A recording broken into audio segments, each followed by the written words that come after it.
CM Revanth Reddy మరో కీలక నిర్ణయం తీసుకున్నారు. ఈసారి మేడారం వేదికగా తెలంగాణ కేబినెట్ భేటీ కానుంది. ఈ నెల 18న సీఎం రేవంత్ రెడ్డి మేడారం పర్యటన ఉంది.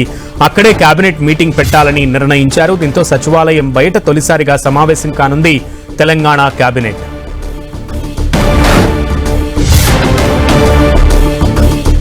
ఈ నెల 18వ తేదీన సీఎం రేవంత్ రెడ్డి మేడారం పర్యటన ఉంది. అయితే సచివాలయం వెలుపల ఈసారి కేబినెట్ మీటింగ్ పెట్టాలని తొలిసారిగా ముఖ్యమంత్రి రేవంత్ రెడ్డి నిర్ణయం తీసుకున్నట్లుగా తెలుస్తోంది. పూర్తి సమాచారం మా ప్రతినిధి కొండల్ని అడిగి తెలుసుకుందాం. కొండల్, ఇది ఒక కీలక నిర్ణయంగా భావించాల్సింది. ఎందుకంటే గత ఉమ్మడి రాష్ట్ర చరిత్రలోనూ తెలంగాణ ఆవిర్భావం తర్వాత ఇప్పటి వరకు కూడా ఎప్పుడు సచివాలయం బయట కేబినెట్ మీటింగ్ జరిగిన దాఖలాలు లేవు. ఈ రోజు రేవంత్ రెడ్డి ప్రభుత్వం ఆ నిర్ణయం తీసుకోబోతుంది. రేపు మేడారం వేదికగా తెలంగాణ కేబినెట్ మీటింగ్ ఏర్పాటు చేయబోతుంది.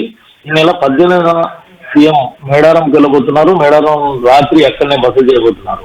ఆ మరుసటి రోజు మేడారంలో ఈ సమ్మక్క సారలమ్మ గద్దెల నిర్మాణం జరిగి దానికి సంబంధించిన ప్రారంభ కార్యక్రమంలో పాల్గొని ప్రత్యేక పూజలు నిర్వహించబోతున్నారు. అయితే ఈ నెల 18న ముందు రోజు మేడారం చేరుకున్న రోజే అక్కడ కేబినెట్ మీటింగ్ పెట్టాలని సీఎం రేవంత్ రెడ్డి భావిస్తున్నట్టుగా తెలుస్తుంది. 18న రేవంత్ రెడ్డి అధ్యక్షున అక్కడ కేబినెట్ మీటింగ్ జరగబోతుంది. ఇది పూర్తిగా ములుగు అంటే పూర్తి అటవీ ప్రాంతంలో ఉన్న మేడారంలో కేబినెట్ మీటింగ్ పెట్టడం అనేది ఒక సంచలన నిర్ణయంగా భావించాల్సి ఉంటుంది. గతంలో ఎన్నడూ కూడా జరగని పరిణామంగా చూడాల్సి ఉంటుంది. గత ఉమ్మడి రాష్ట్ర చరిత్రలో కూడా ఎప్పుడు సచివాలయం వెలుపల కేబినెట్ మీటింగ్ జరగలేదు.